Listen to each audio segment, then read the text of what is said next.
Let's talk about money a little bit.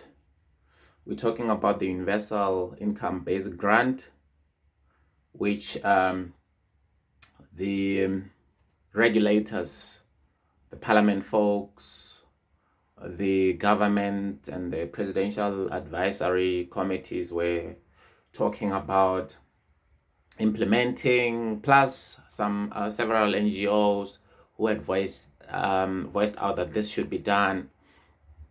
Now we found out that the advisors to the president had said that they will not be able to afford the basic income grant to South Africans. Okay, and also the other issue that they are speaking about is those 350 rands income relief that occurred during when COVID was started. The minister of finance had stated that they haven't spoken about extending them. Remember, that's the extension would start after March, okay, which is around April and going forward. So the minister, I don't want to butcher his surname, Godungwan, had stated that if that is to be done, and then they have to see which line items in the budget are they going to cut and get the money in order to be able to fund that. All right. So not only the income basic grant is doomed, but also your basic 350 rand relief.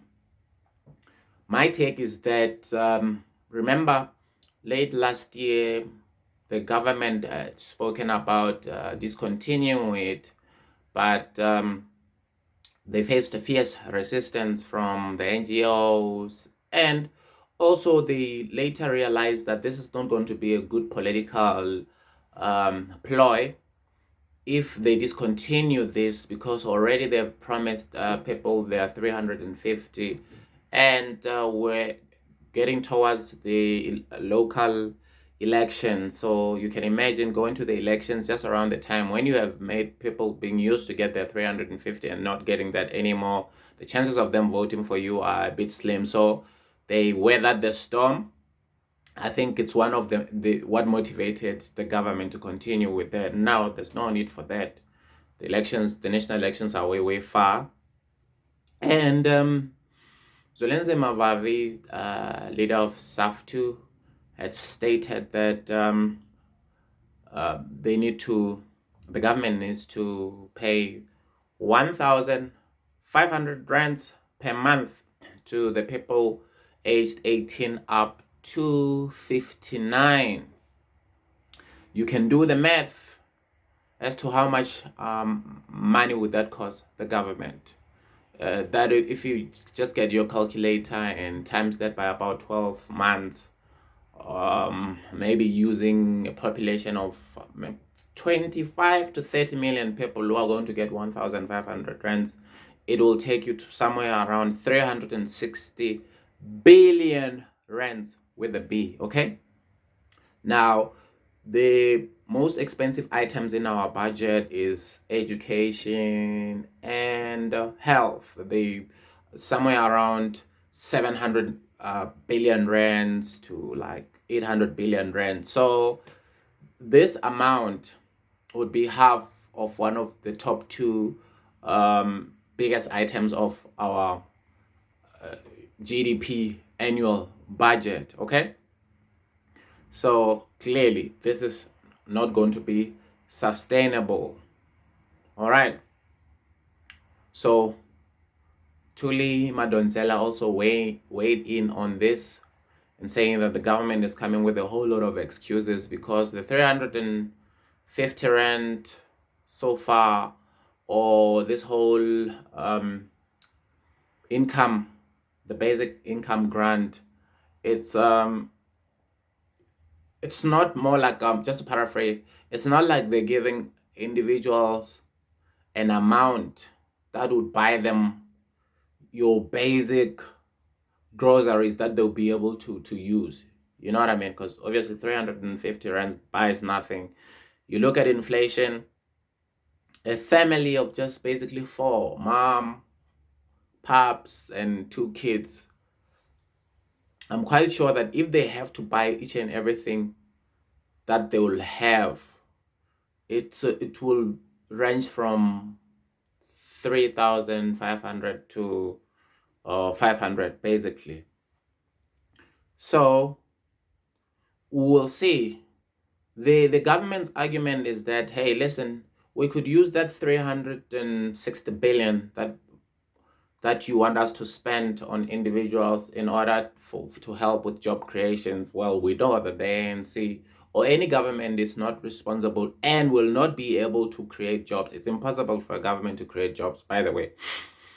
The government has to create a suitable environment with the policies that they implement in order to make the businesses thrive.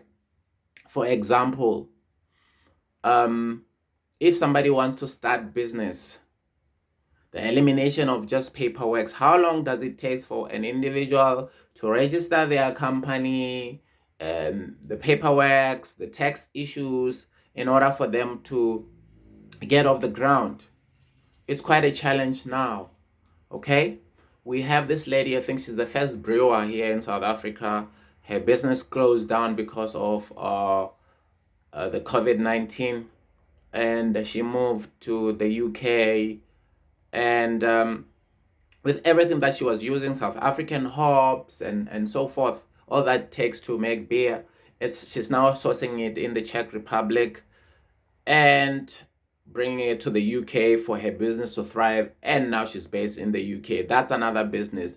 That individual would have employed a whole lot of people here in South Africa. So we don't have policies that encourages businesses to thrive. Okay, so as a result, we are where we are now, and now the other news articles are stating that, remember, we had 11.4 billion rands borrowed from the World Bank, and there's now another $700 million, which the South African government is now going with a begging Scotland, a begging ball to go and ask for that amount of money.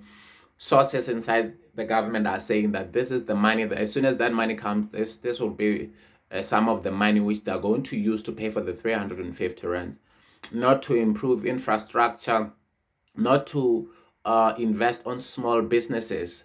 So it's a disaster. And remember, when the government was assisting small businesses which were hit hard because of the government's lockdown forever, they were still complaining that they're not getting enough money. In fact, if you look at the profit that the small businesses or medium business enterprises were generating annually for South Africa, it is way more than the amount which our government pledged, or at least for now spent, on those small and medium businesses in order to keep those businesses afloat. So they failed dismally. And so here we are with this issue of the basic income grant. It's crazy. It's a political football which is going to be kicked back and forth a whole lot more when we get close to the national elections, which is coming in few years, I think 2024. And remember, the EFF also got the minimum amounts, basically, of your 4,500 for security guards, petrol attendant, and so forth, fixed amount. The ANC hasn't really come up with an amount. I think it's just 3,500, but they still, even that, other NGOs and activists are still stating that that's not enough. And no one has even stated now, or at least it's not prominent in the news, that our GDP debt ratio, it's at about 70 to 80%, and it's been stated that in March this year, what the amount that we're making, the GDP amount that we make per year, is going to be the same amount that we're going to be losing to debt.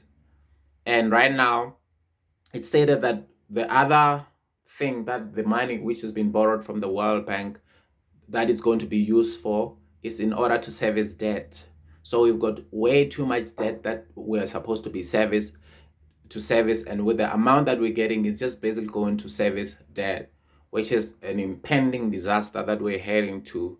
Yeah, that's just my take. My name is Mamuji, and thanks for watching the Mamuji Show. I'm out.